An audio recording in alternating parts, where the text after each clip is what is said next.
in the world of England's Gold State Coach, the carriage that takes every British monarch to their coronation.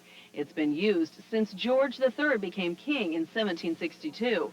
The coach is very intricate, gilded all over. The front and the back are adorned with panels. You can see this replica in the lobby of the London Bridge Resort. Stand by, Janine. Stand by.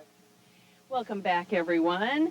And you know what? There are all sorts of great British influences here. We're going to talk about that as we cruise Arizona. And we also want to tell you, we started out on beautiful Lake Powell, of course, and then we headed to the gateway of the Grand Canyon, the wonderful town of Williams yesterday. Today, of course, we're in Lake Havasu City. And be sure to join us tomorrow morning. We are going to be the beautiful Red Rocks of Sedona tomorrow morning.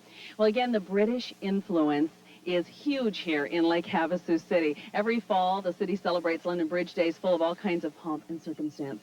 And all sorts of, there are just so many events here. And John, tell us about just a handful of the events you guys have here. A handful of events. We're actually going to be starting off with the Duck Derby on Sunday, and it's going to run for about 7 straight days. Wednesday is going to be a traditional English day with a prayer breakfast, high tea, and an actual English girls' school choir flying in for the event.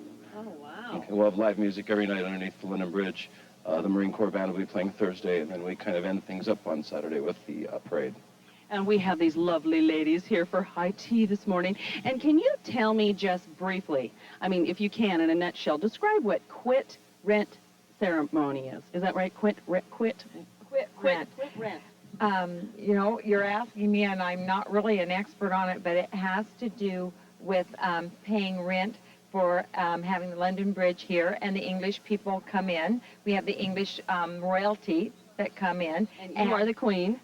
I portray the queen at this point. I am portraying Queen Victoria, and I did that at the high tea that we had in March, and and I get the opportunity to do that again today. So it's pretty exciting. And what is the best part about having tea? It's delicious. And it's fun because all the ladies wear hats and gloves and English costumes, and it's just a neat affair, which we don't do every day anymore. Oh, yeah. It's a special, special time for all of the ladies and having tea, and it's just beautiful. We have beautiful bone china from England, of course. Bram, isn't this wonderful? Thanks, Janine. Where's your hat and gloves? I don't see them. I know, they've got a, I don't know, where are mine? I know, I'm gonna get with it here. Get with it, Janine. Okay, let's get to We have your winning numbers for you. The pick 3, 6, 2, 0. Fantasy 5, 7, 14, 16, 25, and 29. Well, the saying in Lake Havasu City is the London Bridge never fell down. It just retired and moved to Arizona. The bridge is Lake Havasu City's most famous landmark, of course, and Janine Ford is there live to tell us more about that historical landmark. Good morning, Janine.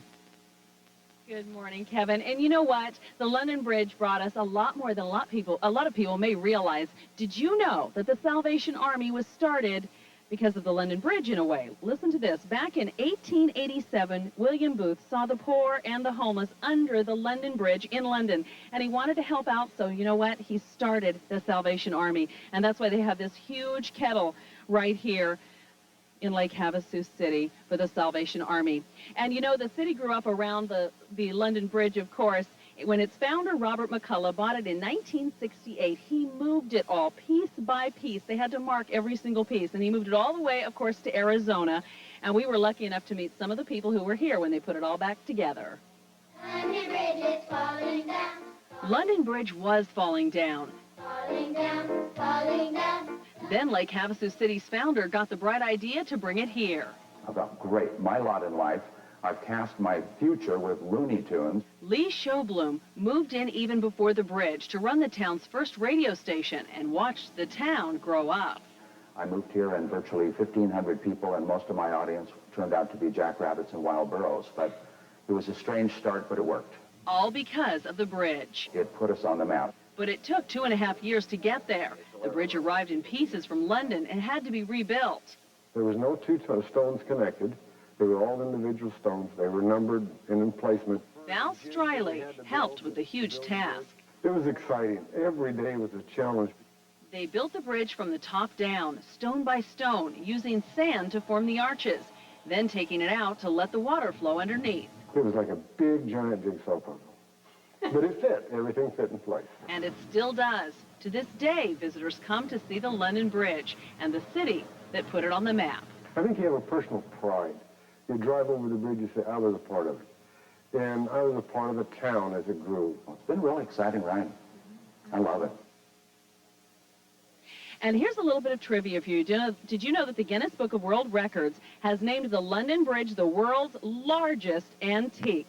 And don't forget, we have a London in Paradise prize to give away a little bit later in our show. Well, you know what? Martha Stewart might be getting in the car business. Bram Resnick's going to explain that coming up in Business News. Plus, we'll take you back in time to share a story of romance in the old Wild West.